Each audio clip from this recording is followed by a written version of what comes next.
I jumped out of the way as it crashed down right where I was standing only a few seconds earlier. The creature hit hard and laid there in a crumpled heap of flesh. Face down and bleeding from multiple wounds, its sickly pink skin had turned to a greenish gray hue. I could see at least 3 exit wounds on its back. I smiled inward to myself. Not bad for such a small target. The injuries leaked a black ichor. It reminded me of old motor oil. I dropped a spent mag from my 45 and fed a fresh one in and chambered a round. I used my booted foot to flip its body onto its back. Its face was slack and expressionless. Its mouth was agape. Its black eyes were beginning to glaze over. I took a deep breath. All I felt was elation. This nightmare was finally over. I flipped its motionless form to bird and spoke aloud. "D-E-D, dead, you evil motherfuck!" I had spoke too soon. Its dead doll eyes focused on me, and it let out a deafening scream. It took me by surprise. I managed one step back before it leapt to its feet and was on me in a flash. It grabbed my right wrist in a bone-crushing grip. The gun clattered uselessly to the ground. Its other hand went directly to my throat, clamping down hard. It picked me up off my feet, and we began to move backwards. Its frail appearance belied incredible strength. I couldn't breathe. My vision swam. I futilely tried to break its iron grip on my throat. To no avail. I was going under. I was going to die. And then I remembered my K-bar. I fumbled with the sheath, hoping that I didn't drop it, knowing full well if I did, it was game over.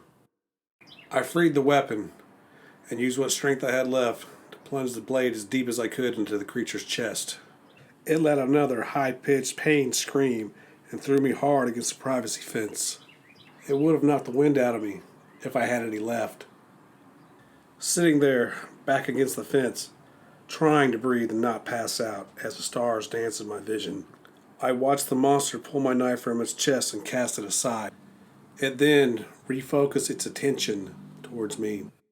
With as much speed as I could muster, I scrambled over to my discarded 1911. I pointed my weapon directly at the creature. It stopped in its tracks, giving me a look of disdain. I thumbed the hammer back and the creature seemed to realize what I was doing. It dropped to all fours, then tore out of there. I sat there for a few minutes trying to catch my breath. I could hear sirens off in the distance, getting closer, and I knew I had to make a choice. I could stay here and definitely go to jail, or I could follow it and maybe try to finish it off before the cops got me. It was an easy choice. I knew exactly where it was heading. It was heading back to the beginning, the start of all this bullshit all these years ago. Back to the wetlands where it would feel safe. I picked up the knife, slung the blackish blood off of it, resheathed it, went to the rental car, grabbed my mag light, and then I followed after it. As I moved down the street in pursuit, I could easily tell where it had been. Its black blood had splattered all over the sidewalks, but also several of my neighbors stood on their porches dumbfounded, mouths agape and eyes wide. I had just made it into the tree line of the nature preserve when a police car rounded the corner, lights and sirens blaring. I hid behind a tree as they passed. It would only be a matter of time before they figured out where I'd went. It was time to move. I continued deeper into the forest. Once I felt I was out there far enough, I activated my flashlight and began looking for signs of the creature.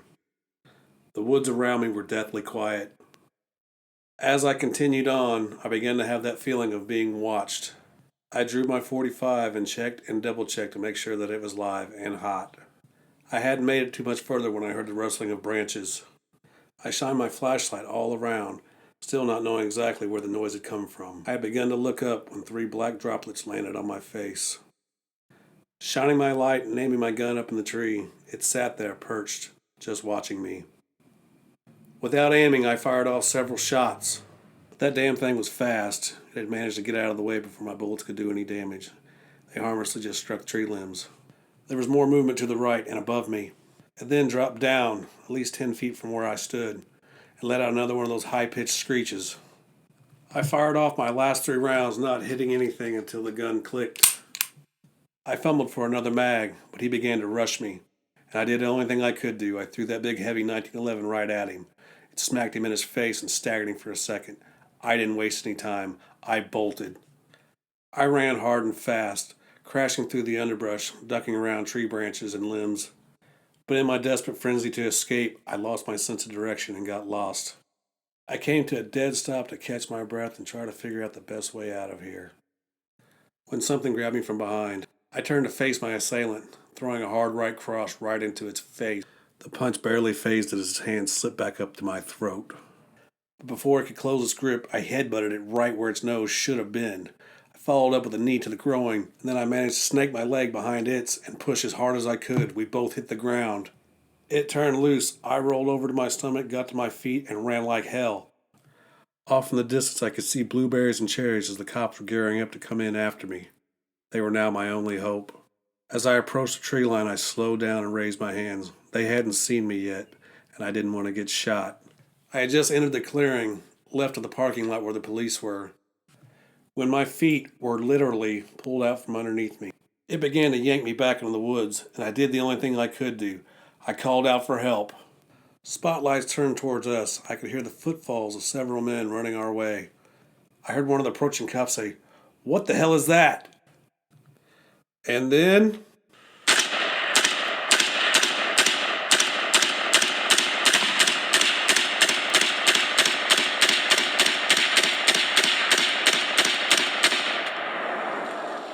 I laid there prone on my belly until the cacophony of gunfire ceased.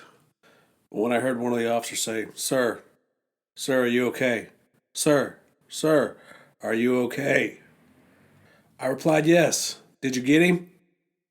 "Yeah, we got him." The cop helped me to my feet and informed me that the EMS was on its way. I told him I don't need medics. I walked back towards the tree line where the cops were in a semicircle.